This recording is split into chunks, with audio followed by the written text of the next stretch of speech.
Hey, welcome to the Old Time Frame channel. We would really appreciate it if you would subscribe to follow us in such informative videos about old paintings. Let's get started. A painter's journey through the Venetian Lagoon. In this video, we explore the fascinating story behind a rare and beautiful painting titled Mazzorto on the Lagoon, Venice, created in 1864 by the British artist Edward William Cooke. The painting captures a serene and poetic view of the Venetian lagoon, focusing on a quiet corner lost in time, the island of Mazzorbo.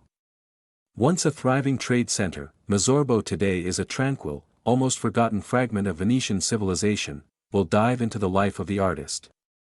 The setting depicted in the painting, the people and symbols within it, and some extraordinary facts and curiosities behind a work that, while seemingly simple, carries centuries of history. Edward William Cooke, painter of light and water. Edward William Cooke was born in London on March 27, 1811.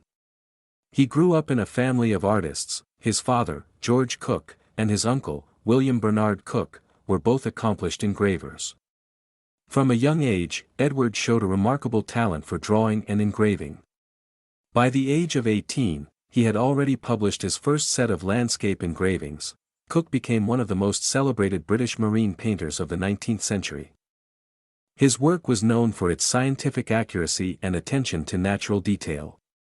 He was deeply inspired by Dutch marine painting and often traveled across Europe in search of new subjects. Among the countries he visited, Italy, and especially Venice, held a special place in his heart. In 1864, at the age of 53, he painted this tranquil scene of the Venetian lagoon. By then, Cooke had established himself as a respected figure in the British art world, and had been elected a member of the Royal Academy of Arts.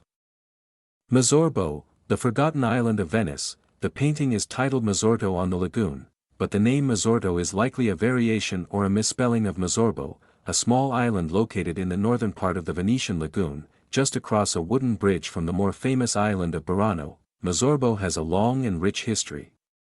Since ancient times, it has been inhabited and used for trade. During the early Middle Ages, it was a thriving town with churches, monasteries, and bustling commerce. However, over the centuries, due to environmental changes and the rise of other Venetian centers, Mazzorbo slowly declined and became more isolated. By the time Cooke painted this scene in 1864, Mazzorbo had become a quiet, modest fishing village.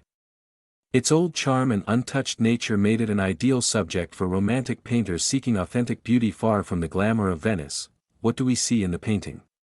The view captured in this painting is calm and contemplative. A few small boats docked in a quiet port on the lagoon. These boats are humble fishing vessels. The water is still, and the sky seems to melt into the horizon. There are no grand palaces or tourist attractions, only water, light, and a modest human presence. In the background, you can see low buildings, likely old fishermen's houses or storage sheds. This is not the Venice of postcards, it's the Venice of real life. What makes the painting particularly striking is the treatment of light. Cooke was a master of capturing how sunlight plays across water. The surface here acts like a mirror, a soft, moving mirror that reflects the rhythm of the sea. People and symbolism. Although there are no clearly visible people in the foreground, their presence is deeply felt. The boats and houses are silent witnesses of daily life.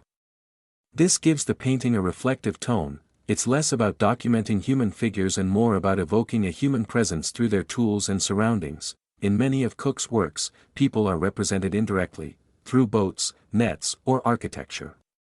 This suggests a quiet harmony between man and nature, a coexistence without dominance. Historical facts and curiosities. Edward Cooke visited Venice several times and was fascinated not just by its architecture, but by its relationship with the sea. Besides being a painter, Cooke was also a scientist. He was a member of the Royal Society and had a strong interest in geology and botany. He often made detailed sketches of rocks, plants, and marine life during his travels. Mazzorbo is still connected to Burano by a small wooden footbridge and has only a few hundred residents today.